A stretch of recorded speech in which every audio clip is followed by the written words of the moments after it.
Thunder Dave Steinman claims to have invented Mio Energy and to therefore be the natural choice for spokesperson of the brand. Mio Energy is the greatest source of energy ever discovered. Just hit the tag for me. Personal, portable Mio Energy. I just went on a vision quest. Well,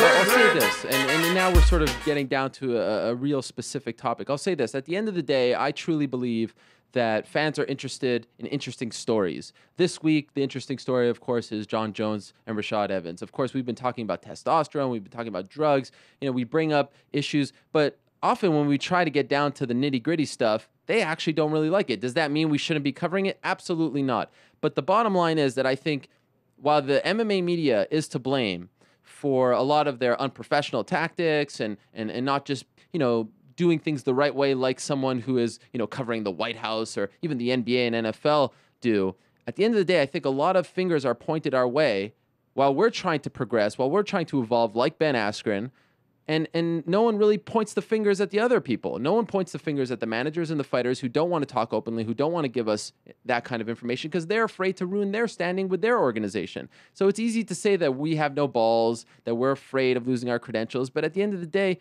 is that really the case? Because I don't think it is. I'm sure there's plenty of pro fighters out there, or former, I should say, pro fighters that are no longer involved in mixed martial arts at all that probably have old contracts laying around from whatever old organizations there are out there, you know. But is that accurate? Is that even accurate then? This is 2012. Why would we bring up a contract from, even if I asked you for the contract, people would say it's inaccurate because you fought when the UFC was in a much different place.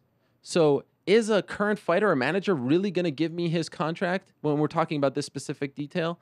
I think anonymously, probably so. And by the way, if you went to journalism school, if someone's out there, you can't have a story with just anonymous sources. The New York Times would never allow that. If you have a story of that caliber, they would never allow that. I mean, even USA Today wouldn't allow something like that. You need to have someone on the record telling you something. That's why all these stories that are put out there about so-and-so, it's all BS. Come on, Ariel. Getting somebody on record, you know, not to blast you too hard, but go ahead. You know, doing an interview with Chael Sonnen and he calls out Kenny Rice for being a liar. Yeah. You know, I would have expected you to right away say, well, and get Kenny Rice on the show instantly.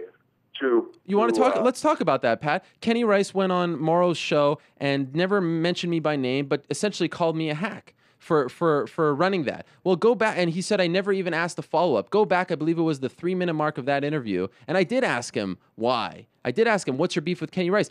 Chael, being Chael, went in a totally different direction and didn't answer the question. He just kept blasting him. At the end of the day, when I'm doing those interviews, and it's very different than this interview, I'm getting a guy's opinion. The same way when Dana makes a comment about someone, if he's blasting Fedor or Josh Gross or anyone, I'm there to get his opinion. I'm not there to interject. That's his time. On this show, I can say what I have to say. So after that, when Chael, and I heard that Kenny was mad at me, I sent Kenny a personal email apologizing for maybe not conducting myself the way I should. And by the way, I don't apologize for anything because I did ask him that question, but I said, if you're offended, I apologize to you. Didn't even have the decency to write me back. Then he goes on Morrow's show and calls me a hack. What was I supposed to do? Cut the interview in half, call up Kenny Rice, insert his portion? When someone's on HDNet, Pat, and says something on his show, does he stop the show and then get his take? Come on. I mean, at the end of the day, we're talking, it's almost impossible to then please everyone here. Right. What I'm saying, though, is just simply calling Kenny and saying, I want you on the show to address the things that Chael said. He has his own forum. Do I have the best relationship with HDNet? I don't know, but I don't know Kenny Rice. I sent him an email. He never responded, so I figured he didn't want to talk to me. If we got some dialogue and he wrote me back and said, hey, I would love the opportunity, sure. I reached out to him. He didn't respond. I never went public with this. I don't bash other media members, but if he's going to say something about me like that, and now I guess it bothered you as well, well, I'm going to defend myself. So now what do you think of the situation? When Kenny called you a hack, what was the specific reason why he did that? He said that he never said me by name, but of course he was talking about that and said these journalists these days who have never done anything, they don't have the background, he'd even ask a follow-up. Why don't you ask? He'd even ask me for my take. Well, I did ask a follow-up, and I did send him an email. So what more do you want me to do? It didn't have anything to do with you doing interviews outside of HDNet studio? I've never gone to HDNet studio. You've never been to an HDNet studio, ever? No, never. Never? Never. Really? In my life. In LA? What? No, when HDNet was conducting interviews and stuff?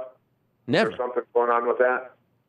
God is my witness, I never have. Apparently, there's much more to the story that I don't know about, Pat, but I have never, and I feel like I'm very, and this is getting into a whole other thing that I don't even know if anyone cares, but I have no beef with anyone on HDNet. I think they do a great job.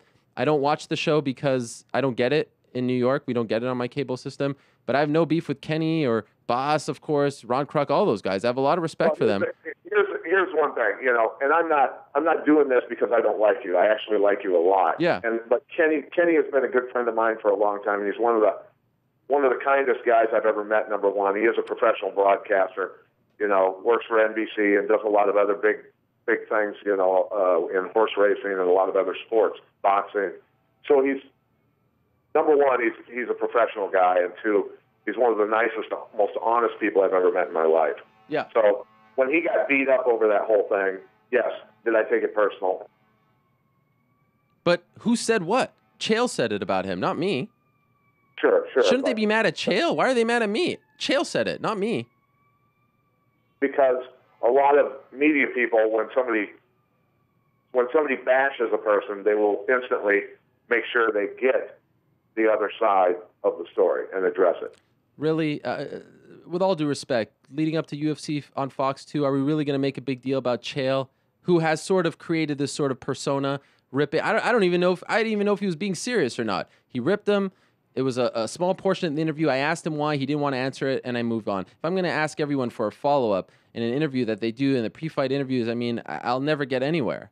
That's just my take on it. No, you actually might get an even better story. Yeah, I don't know. You're right, but as far as the HDNet stuff is concerned, I never knew there was any kind of beef, and if there was, again, I'll apologize. I don't think there's a beef. I think they just, in fact, they being Kenny, yeah, being a longtime friend of mine, I took offense to it. That's all. All right, but should you have deal. been mad at me or should you have been mad at Chael? Chael said it, not me.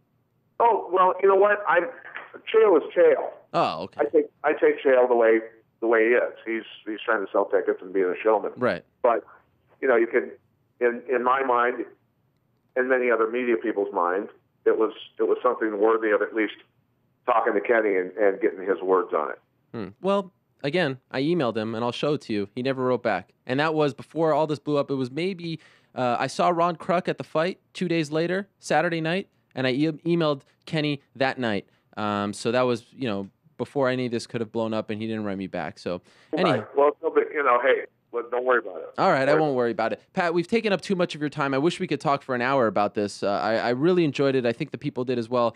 We have to get to our next guest, but I wanted to have you talk about Strikeforce and all this other stuff. We went on a huge tangent here, but we'll get you on before the May 19th show. And again, like I said, even though you pretty much called me a coward and a scarecrow with no heart, a yellow rat bastard, I still love you. Don't put words in my mouth. Don't put words in my mouth, Ariel. I think you do it. I think you do an amazing job.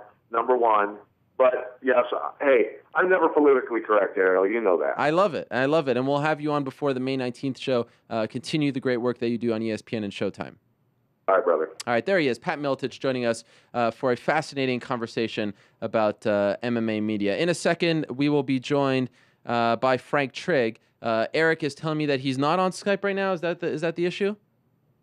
Correct. Give him a call. Give him a call. All right, yeah. Give him a call.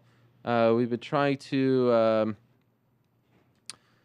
What a bizarre thing! I think that, and Eric, let me know when Frank is there. I think it feels like, at least to me, that there's some sort of issue there with HDNet, and I don't know of it. I've never sort of camped out outside their studios. If I have, please do let me know. And I don't know how that would have offended someone if I did, but I never did. And as far as the Chael thing, what got me worked up about it was, and I spoke to Morrow about this, Kenny went on Morrow's show and essentially was calling me a hack. I'm a guy that went to journalism school. I've always wanted to be a journalist. I've always wanted to be a reporter, and I busted my ass to go to Newhouse, what I believe is the best journalism school. To call me a hack journalist is something that I find to be very offensive. And what I did was I said to him, I sent him an email and said, listen, if you are offended by anything that happened or that I did, I apologize. He never wrote back. In the interview, I asked Chael, why are you mad at Kenny? He did not respond. Go back to the interview, see it. UFC on Fox 2 pre-fight interview. He did not respond. What more can I do? If I'm going to keep, every time Dana rips on someone, am I going to go ask? No, that's his moment. That's his time to shine. On this show, we can address it. But, I mean, I think at the end of the day, personally, and I'm the most sensitive guy out there, I'm not going to point fingers. There are a lot of people who are sensitive in this sport, and I think we need to grow thicker skin because if we're going to get upset about stuff like that, like Ben, in my opinion, got way too upset about something I said, which, come on, wasn't even that bad. Should I have phrased it better, as Pat said? Probably. I will admit that. I should have prefaced my statements by saying, you know what? Maybe I'm being a little too harsh. But come on. That's my opinion. And this is my forum, and I could say my opinion. Did I call any of his technique wrong? Did I criticize him about that? No. But I said the fight was boring.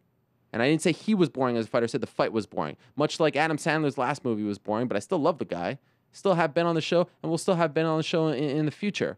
But to go the whole, you've never done this before, I don't buy it. The people who criticize Obama, have they run for president? No. Are they allowed to criticize him? If they make a living doing it and have a good background, I'll take their criticism.